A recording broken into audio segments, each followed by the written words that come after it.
में क्या है, जैसे हम अपना संसारिक जीवन व्यतीत करते हैं वैसे हमें अपने आत्मिक जीवन में, जैसे हम संसारिक जीवन के लिए, आज का हमारा टॉपिक है कि हम आत्मिक जीवन में बढ़ोतरी कैसे करें। जहाँ हम आत्मा का जो हमारा परमेश्वर ने हमें आत्मिक जीवन दिया है उसको हम आगे कैसे बढ़ाएं। हालेलुया। आसान भाषा में कहें कि मैं यीशु मसीह के बीच में अब आगे कैसे बढ़ूं, परमेश्वर के बीच में मैं आ गया। हालेलुया। तो मैं बताना चाहता हूँ, जब हम परमेश्वर के बीच में आ जाते हैं ना, परमेश्वर के बीच में आ जाते हैं, उस समय हमें एक बात की जो है ज़्यादा जरूरत पड़ती है। हमें सबसे ज़्यादा किसकी सुरक्षा करनी है? अपने मन की। यस, अपने मन की सुरक्षा करनी है। हालेलुया। क्योंकि जो हमारा एक नेगेटिव विचार हमें कहां से लेके कहां ले जा सकता है। हालेलुया। सो आज हम परमेश्वर के कलाम में जो मैं आपको बता रहा हूं कि हम जो है आत्मिक जीवन के बारे में देखें कि हम अपने आत्मिक जीवन को जो हम आगे कैसे बढ़ाएंगे, हम उसके बीच में आगे कैसे बढ़े। हालेलुया। जहाँ जिसको आज जो संसार के लोग बोलते हैं कि हमारा भक्ति का जीवन है, हमारा भक्ति का जीवन है, उसके बीच में हम कैसे बढ़े। और सबसे पहले मैं यही कह रहा हूँ कि क्या होता है हमारे घर में जब हम कोई पेड़ लगाते हैं, कोई पौधा लगाते हैं, वो चाहे कोई फल का हो चाहे वो छांव के लिए हो, तो जब हम उसको लगाते हैं तो उसकी कितनी का आपको देखभाल करनी पड़ती है। हाँ जी, ऐसे होता है लगा दिया, लगाने के बाद छोड़ दिया, कोई बात नहीं, परमेश्वर बढ़ाए बढ़ाए ना बढ़ाए तो कोई बात नहीं, वो मिला देंगे। हम उसकी बहुत सुरक्षा करते हैं। हालेलुया। तो इसलिए हमें क्या है, उसी तरह जब हम परमेश्वर के बीच में जब हम आ जाते हैं तो हमें सबसे ज़्यादा जो है हमें जो है परमेश्वर के बीच में जब हम चलते हैं तो हमें इन बातों का ध्यान रखना है कि अपने लिए सबसे पहले टाइम सेट करें। किसके लिए? वचन पढ़ने के लिए, प्रार्थना करने के लिए, परमेश्वर के साथ टाइम जो स्पेंड करने के लिए, समय व्यतीत करने के लिए जो है हमें क्या करना चाहिए? टाइम पीरियड बनाते हैं। ठीक है, कभी होता है कि सुबह वाला खाना हमने शाम को खाया हो, जहाँ शाम वाला खाना फिर हमने सुबह खाया हो, नहीं होता ना। हम हर एक काम की टाइम सेट करते हैं ना। अब हम हर रोज कितनी बार खाना खाते हैं?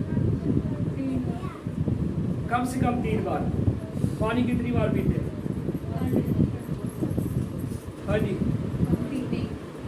कोई काउंटिंग नहीं, कोई गिनती नहीं ना।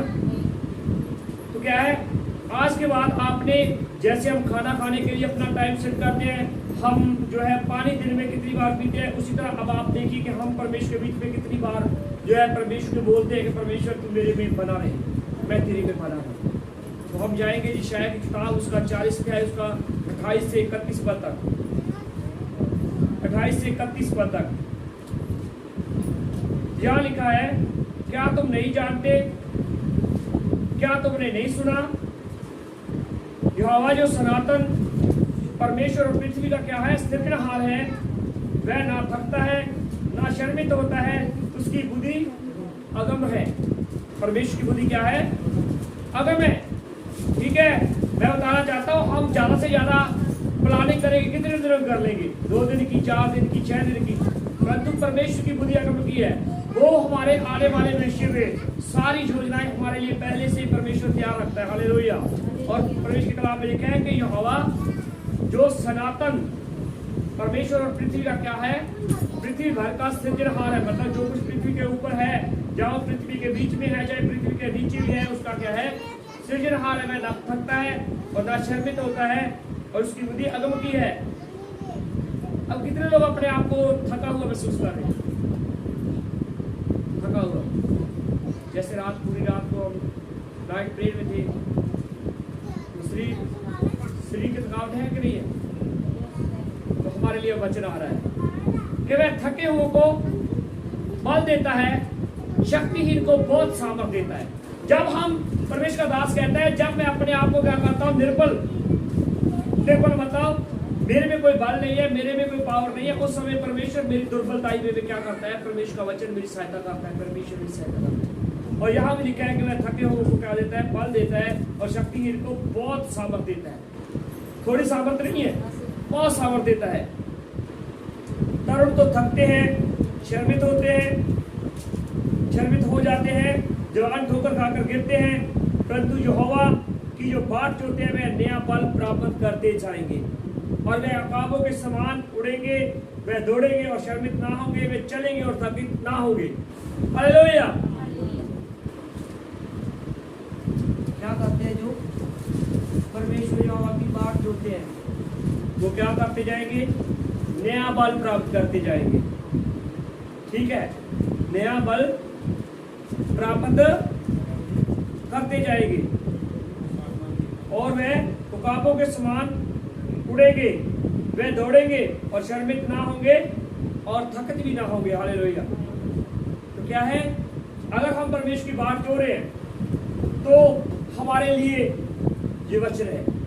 अगर हम परमेश्वर के मार्ग में बैठे हैं, उसका इंतजार कर रहे हैं, तो ये वचन हमारे लिए है।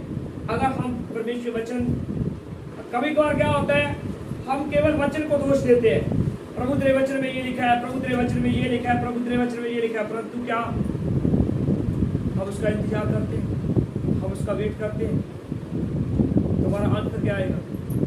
यस या नो? हालेलुया। भजन संहिता 46 अध्याय उसका 5 वचन।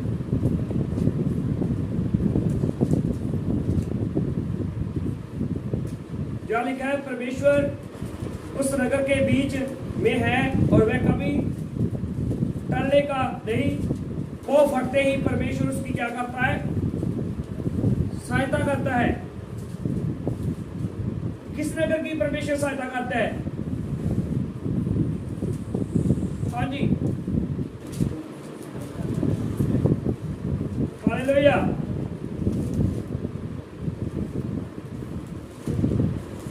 परमेश्वर उस नगर के बीच में है, वह कभी टलने का नहीं, वो बढ़ते ही परमेश्वर उसकी सहायता करता है। जो धर्मी मनुष्य परमेश्वर की बात होते हैं, सुबह सबसे पहले जो है, आज अब हम क्या होता है, हम सुबह उठते हैं, हम परमेश्वर को धन्यवाद देते नहीं है कि प्रभु तूने मुझको नया दिन दिखाया। हम प्रभु को बोलते नहीं, हम प्रभु से बात ही नहीं करते, तो क्या होगा? और आगे लिखा है कि वो बढ़ते ही वह उसकी क्या करेगा, सहायता करेगा। कौन करेगा? परमेश्वर। परमेश्वर क्या करेगा? पौ फटते ही, मतलब सुबह सूरज चढ़ने से पहले ही क्या करेगा? किसकी सहायता करेगा? हमारी सहायता करेगा। क्यों करेगा? क्योंकि हम उसके बच्चे हैं। हालेलुया। और आज एक बात को आप नोट कर लीजिए, जो प्रभु में सुबह समय नहीं बिताता और वो परमेश्वर से मदद की अपेक्षा ना करे। हालेलुया। परमेश्वर के साथ समय बिताना, प्रार्थना में हमें परमेश्वर से समय बिताना है। सवेरे उठ के कभी क्या होता है, आपको बताना चाहता हूँ, हम क्या है, जो शरीर काम होते हैं ना, हमारा जो काम काज होता है, हम उसको क्या देते हैं? आप अपने जीवन में परमेश्वर को पहल देके देखिए, परमेश्वर आपकी काम काज में सहायता करेगा। हालेलुया। मरकुस की इंजील इसका पहला अध्याय, इसका 35 वचन।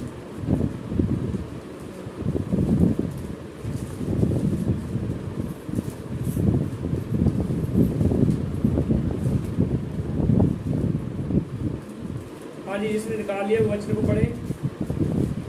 भोर को दिन निकलने से बहुत पहले वह उठकर निकला और एक जंगली स्थान में गया और वहाँ प्रार्थना करने लगा।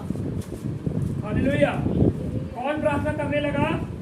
इसका जो जब हम ऊपर देखते हैं तो यहाँ लिखा है, एकांत में यीशु का प्रार्थना करना। भोर को दिन निकलने से बहुत पहले वह उठकर निकला और जंगली स्थान में गया और वहाँ क्या करने लगा? वो प्रार्थना करने लगा। हालेलुया। हमें क्या है, हमारी जो प्रार्थना है क्या है, एक हमारी फैमिली प्रार्थना होती है, एक हमारी एकांत की प्रार्थना होती है। आप अपने एकांत की समय के लिए, एकांत की प्रार्थना के लिए अपना समय जो है नियुक्त कीजिए। आप कितना समय परमेश्वर के साथ बिताना चाहते हैं? 5 मिनट, 10 मिनट, 20 मिनट, आधा घंटा कितना बताना चाहते हैं?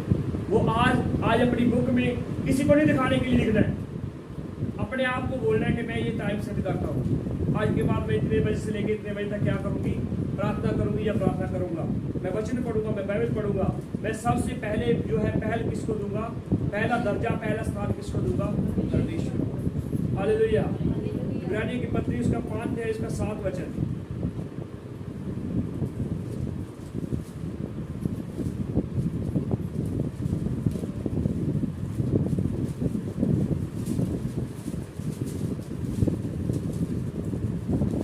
यहाँ लिखा है, यीशु ने अपनी देह में रहने के दिनों में ऊंचे स्वर से पुकार कर आंसू बहा कर उससे जो उसको मृत्यु से बचा सकता था प्रार्थनाएं और विनती की, और भक्ति के कारण उसकी सुनी गई। किसकी?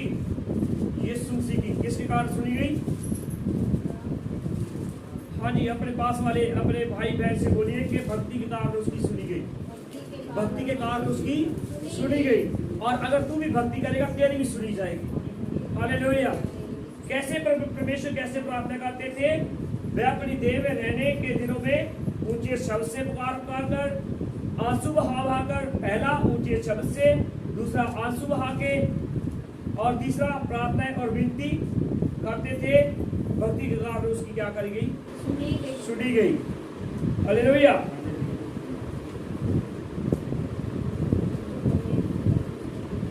इसके बाद भजन संहिता उसका 150 अध्याय उसका 1 से 6 पद तक।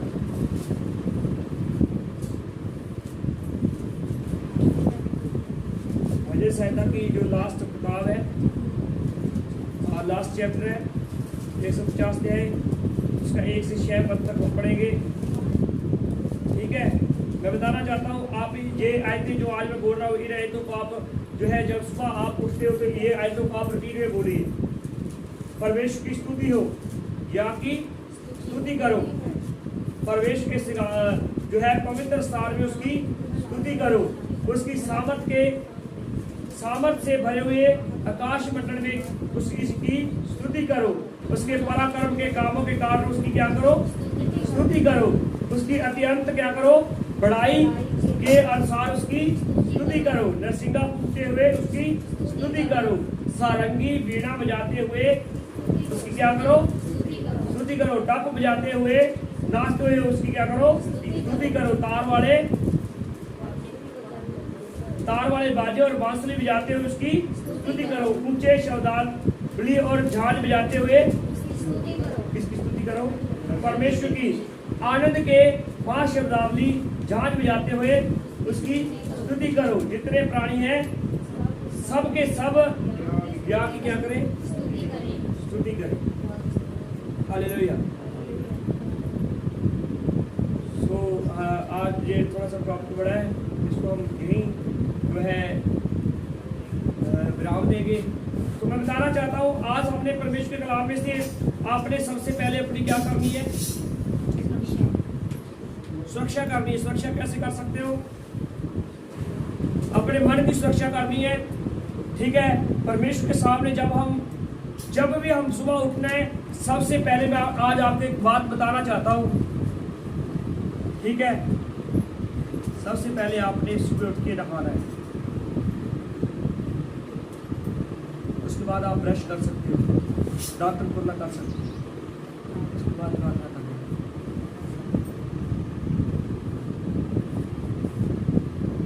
समझ आ रही मैं क्या कहना चाहता हूँ? क्या है कि हमारे जो मुख से जब शब्द निकलता है, सुबह उठते हैं हमारे मुंह से खुशबू आती है। हाँ जी, क्या आता है? हवाड़ आती है, गंदी हवाड़ आती है, हमने रात को भोजन खाया होता है। ठीक है, सबसे पहले आपने नहाना है। ठीक है, ये नहीं सोचना है कि वो नहीं खड़ा हुआ, वो नहीं खड़ी हुई, कोई बात नहीं है। आपने अपनी टाइमिंग सेट करनी है, वो अपनी टाइमिंग आप सेट करेगा, कितने बजे उठता है, कितने बजे उठती है। तो हमने क्या करना है? हमने भक्ति जीवन में परमेश्वर में कैसे बढ़ना है, उसके लिए हमें अपना प्रार्थना का समय, आराधना का समय, बाइबल पढ़ने का समय नियुक्त करना है। मेरी बात समझ में आई? मैं क्या कहना चाहता हूँ? तो इसलिए अगर आप ऐसे अपने जीवन को जो है परमेश्वर, सबसे पहले परमेश्वर को पहल देनी है। यीशु मसीह ने किसको पहल दी? पिता को पहल दी। ठीक है, वो तो कह भी सकता था मैं पिता का बेटा हूं, कोई बात नहीं, मेरे तो पिता को सुननी पड़ेगी, कह सकता था, उसके पास अधिकार था। इसलिए है, हमारे पास भी अधिकार है क्योंकि हम भी परमेश्वर के बेटे हैं। परंतु मैं आपको बताना चाहता हूँ, आप अपने जीवन में सबसे पहले समय नियुक्त कीजिए। उसके बाद आप ये अगर आप और कोई अध्याय नहीं पढ़ना चाहते, इस अध्याय को आप ये 6 वचन है, आप इसको रूटीन में पढ़िए, रूटीन में पढ़िए, आपको मालूम पड़ेगा, आपको परमेश्वर जो है स्तुति के बीच में, अपनी महिमा के बीच में लेके जाएगा। तो आज हमने सबसे जो है 3 या 4 बातें सीखी हैं। एक तो हमने सीखा कि परमेश्वर क्या करता है, जो थके हुए होते हैं उन्हें बहुत बल देता है, और जो उसकी बाट होते हैं वो आकाश के समान आकाश में उड़ेंगे, नया बल प्राप्त करते जाएंगे, वो कभी भी थकित और शर्मित नहीं होंगे। हालेलुया। उसके बाद यीशु मसीह कैसे प्रार्थना करते थे?